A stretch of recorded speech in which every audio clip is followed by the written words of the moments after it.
انا تخليت عن عيالي علشان اربي عيال اختي المتوفية، والسبب امي ضغطت عليا عشان اتجوز جوز اختي.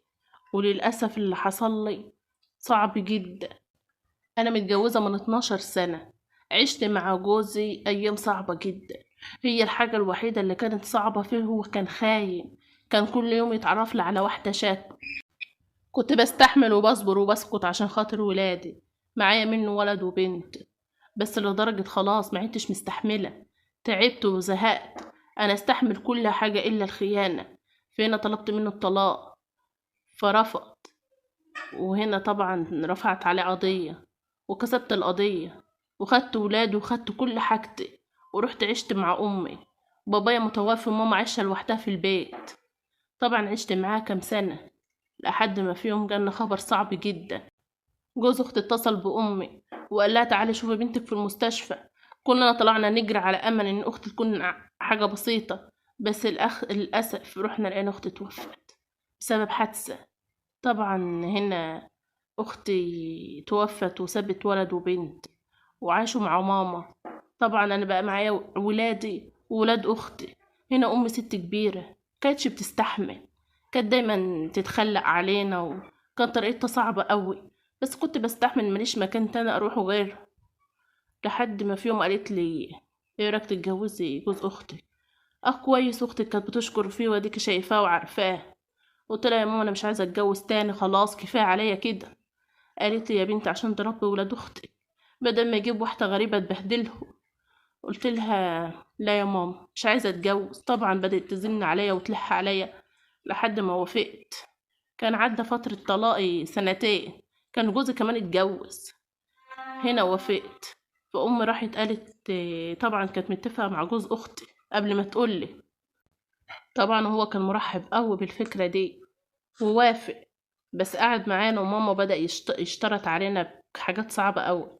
يقول أنا مش هربي عيال غيري، انتوا تودوهم عند أبوهم، هو ملزوم بيهم يربيهم ويصرف عليهم، كفاية عليا عيالي. طبعا الكلام ده صدمني جدا. يعني أبيع عيالي عشان عيال أختي؟ عشان أربي عيال الغريب؟ هما ولاد اختي وحتة مني وبحبهم جدا، بس ولادي بحبهم اكتر. طبعا هنا انا موافقتش.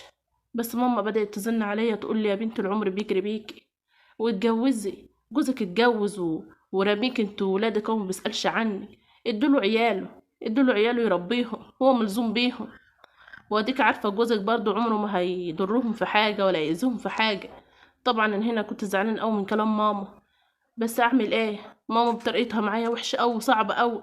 ولما رفضت كمان اكتر زادت طريقتها معايا اكتر واكتر صعوبه. طبعا هنا بعد ظنها عليا وافقت. ولما ماما راحت كلمت جوزي الاولاني وقالت له بنتي هتتجوز وخد ولادك، وافق.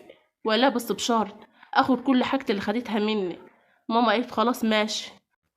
ماما كانت موافقة على كل حاجة هو يقولها، وبالفعل ادانا له كل حاجة اللي انا خدتها منه. وهنا خد ولادي. طبعا وانا جوايا نار وقهرة وحزن، بس اعمل ايه؟ اعمل ايه ما امي هي السبب؟ هي الضغط عليا والزن عليا علشان مش طيقانة ولا مستحملاني.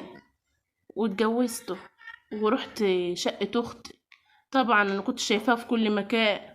اختي كانت دايما تشكر في جوزها اللي انا اتجوزته دلوقتي. بس اللي اكتشف لي بعد كده ان هو راجل صعب جدا في كل حاجة. كان يضربني ويشتمني ويحبسني في الأوضة، وما كانش بيضرب بس ضرب عادة، كان بيجيب الجنزير والخرزانة والحزام ويضرب بيه، ويضرب ولاده. كان بيموتنا. طبعا اختي كانت بتستحمل كتير قوي، بس ما كانتش بتتكلم ولا كانت بتقول لماما ولا كانت بتقول لحد. كنا احنا شايفينه ملاك، كنا شايفينه كلنا ملاك قدامنا بسببها. بس اختي اتعذبت قوي، اتعذبت ياما قوي. حتى ولادها ممنوع يتكلموا نص كلمة على باباهم، دايما بيشكروا فيه. بس اللي اتضح لي ولاده ولاده كانوا بيترعبوا منه. وانا عشت معاه سنتين، كنت عايشة معاه في رعب، وكنت كمان للأسف حملت منه. قلت استحمل وأعيش، بس لدرجة كان بيموتني. في يوم خنقني. هنا قررت ان اروح لأمي، اعيش معاها تاني واخد ولاد اختي. بس للأسف امي كانت قررت ان هي تتجوز. بالفعل قررت ان هي تتجوز كمان وشاب اصغر منها. وهنا انا اتصدمت فيها وروحت تاني بيتي. اعمل ايه؟ اروح فين؟ وولاد اختي يروحوا فين؟ ده ابوهم ممكن يمسكهم في يوم يموتهم. قلت ده ممكن يكون ذنب ولادي. وهنا مستحملتش مستحملتش العيشة. كان كل يوم نار وضرب وذل وإهانة. وكان راجل صعب قوي في حاجات كتير قوي، مش عارفة أحكيها كمان ولا أقولها. في حاجات كانت بيعملها معايا مفيش بني آدم تستحمله. قلت أرجع تاني لأمي، ورجعت. كانت أمي اتجوزت، وهناك عشت معاها يومين اتنين وما استحملتش من جوز أمي. كان راجل صعب جدا وعيني زايغة وبيعمل حاجات صعبة قوي. وبرضه ما ينفعش اقول لكم هي ايه، حاجات انتوا تخيلوها. طبعا ما استحملتش واحكي لماما. ماما تقول لي انت جايه تخربي عليا، روحي بيتك وعيشي هناك وانت هتطلقي تاني مره. قلت لها يا ماما عيشه صعبه قوي، ده اختي كانت مفكرانا ان جوزها دي ملاك. كانت تيجي تحكي عليه تقول ده ملاك وهو طالع شيطان. قالت انت مش عارفه تعيشي، لا عرفتي تعيشي مع الاولاني ولا التاني، وخلاص انا معيتش مستحمله. ارجعي بيتك وربي ولاد اختك. طبعا رجعت. طبعا وانا كمان حامل لازم استحمل لا اتطلق لتاني مرة، وكلام الناس ما بيرحمش. ورجعت وهو بيضربني في يوم قال انا هموتك زي ما موتت اختك. طبعا الكلمة دي كانت صعبة قوي. موتت اختي؟ يعني انت السبب في موت اختي؟ وهنا قلت له ازاي انت موتت اختي؟ قال لي هقولك ازاي. اختك كانت فوق السطح واتخانقت معاها وما سكتتش، وقعدت اضربها لحد ما وقعت من على السلم، والاسعاف جت خدتها وراحت المستشفى. قلت له ازاي واختي بتقول ان هي واقعه من على السلم بس احنا كلنا كنا شاكين. بس هي قالت قبل ما تموت ان هي واقعه من على السلم وما قالتش ان انت اذيتها في حاجه. قال لي ما كانش تقدر تقول لانها كانت خايفه عليا عشان خاطر ما تسجنيش، وكمان بتحبني. اختك دي شافت معايا ايام سودا وانت كمان هتكملي. هنا طبعا انا اتصدمت من كل كلمة قالها. يعني اختي استحملت كل الذل والاهانة وكل ده ليه؟ علشان ايه؟ حب ايه؟ علشان خاطر ولادها؟ ولا عشان ما تقولش هي كمان مطلقة زيي وما تستحملش كلام الناس؟ حسبنا الله ونعم الوكيل. استحملت عشان خاطر ابن اللي ولدته وولاد اختي. وانا لقيته جاي في يوم وجاي معاه واحدة. طبعا انا اتصدمت وقلت له مين دي؟ قال لي ده مراتي الجديدة. طبعا هنا من جوايا انا فرحت شويه. قلت اشبع بيها، خلاها تبعد عني انت شويه وترحمني. وهنا البنت اللي كان جايبها بنت غلبانه وطيبه جدا ويتيمه الاب والام. كان بيضربها ضرب صعب جدا، كان بيضربها ضرب يموت. البنت هربت كذا مره وكان بيجيبها برضه، وكان بيربطها في السرير ويعذبها. وهنا البنت حملت منه في ولد وبنت توأم. طبعا انا كانت بتصعب عليا. انا كان بعيد عني شويه وبابا بيضرب فيها هي ويذلها. كانت بتقعد معايا تقول لها انا إيه اللي عملته في نفسي؟ ده كان ملاك. هو بيبين الناس كلها ان هو ملاك وطيب وجميل، بس هو من جواه شيطان حيوان. البنت استحملت وعاشت معانا عشان خاطر ولادها هي كمان، لحد ما في يوم البنت خلاص جابت اخرها. مسك ضربها ضرب جامد قوي، لحد ما في يوم جاب مية نار وكبها على وشها. شفت الجبروت وصل لحد فين؟ البنت اتشوهت طبعا، ومستحيل انها تتكلم ولا تنطق نص كلمة لانه ممكن يموتها او يذبح ولاده. ما هو معندوش قلب ولا عنده رحمة، ممكن يعمل كده. البنت جت عاشت تاني بعد ما كب عليها مية النار، ما مهلاش ظهر ولا سند ولا اي حد يحوش عنها ولا انا كمان. ما هو اتجوزت واتبسطت وعاشت في حياتها وبعدت عني، حتى ما عادش بتسأل عليا. لحد ما في يوم قامت خناقة جامدة قوي بين جوزي وبين مراته التانية. وهنا البنت الصغيرة عندها سنتين ضربها. البنت اتخبطت في ترابيزة السفرة، البنت دماغها اتفتح. خدتها مامتها وطلعت تجري على المستشفى، وهناك للأسف البنت ماتت. وطبعا هنا قالوا ده وقعت، وما قالتش أبوها اللي عمل فيها كده عشان ممكن يخلص عليها هي كمان هي وابنها. مش عارفة، كانت خايفة. كلنا كنا مرعوبين منه، من طريقته ومن شكله ومن أفعاله ومن كل حاجة. احنا عايشين مع شيطان في البيت وبره ملاك.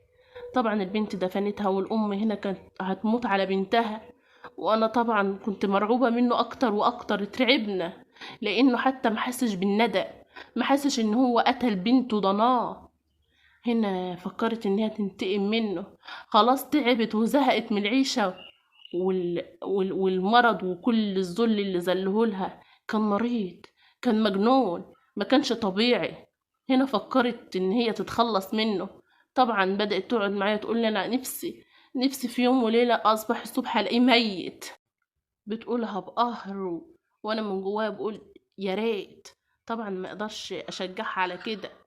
وهنا للأسف فكرت في حاجة صعبة جدا، فكرت ان هي تحط له سم في الاكل. ما عايزة تنتقم لبنتها وانا كمان عايزة انتقم لاختي. ما هو قتل اختي وكان بيضربنا ضرب موت. وهنا بالفعل جابت سم وحطته في الاكل. كان كل يوم ياكل ويتألم قدامنا. وطبعا مفعول السم ده بالتدريج عشان محدش يكتشف موته. وهنا فكرت وخططت ورتبت لحد ما في يوم جينا نقومه من النوم لقيناه ميت. طبعا هنا بدأت تزرغت وتفرح. انا طبعا انا مش عارفة انا قتلته ازاي واشتركت معاه في الجريمة دي ازاي، بس اللي عمله معانا كان صعب جدا. وطبعا لما الاسعاف جت والمركز جه اكتشف الحكاية، وهي اعترفت على نفسها وقالت له ايوه انا اللي حطيت له السم عشان اموته وخليه يتعذب قدامي زي ما كان بيعذبني، وقتل بنتي وكان بيعذب ولاده وبيعذب مراته. كان شيطان وكان لازم يموت. هنا للاسف اتسجنت ومرضتش تحترف عليا ولا تقول عليا اي كلمة. هي بس وصتنا على ابنها وقالت خلي بالك منه، ربيه.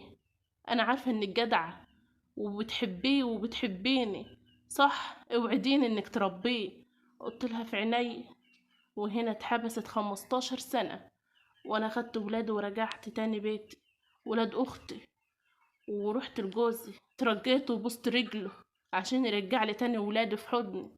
هنا وافق لان مراته ما كانتش راضية بيهم وكانت بتذلهم وبتضربهم وبتعذبهم.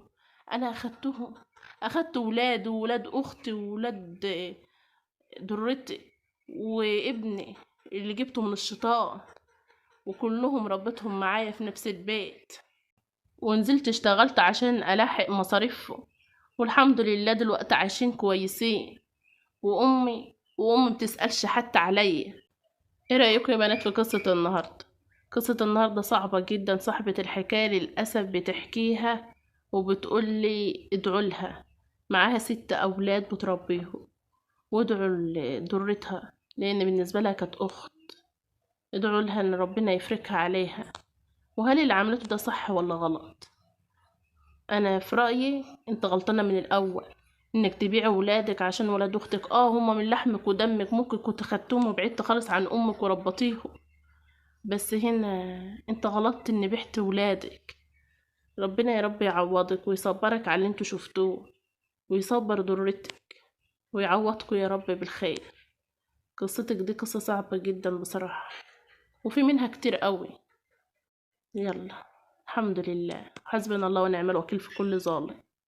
وان شاء الله استنوا في القصة الجاية هتبقى صعبة جدا، بس مستنية منكم اللايكات والاشتراكات. شجعوني يا بنات والله ما تخسروا حاجة، اللايك والله يعني يشجعني. ان شاء الله استنوا في القصة الجاية، وما تنسوش تقولوا رأيكم في القصة دي. والسلام عليكم ورحمة الله وبركاته. مع السلامة، اشوفكم على خير.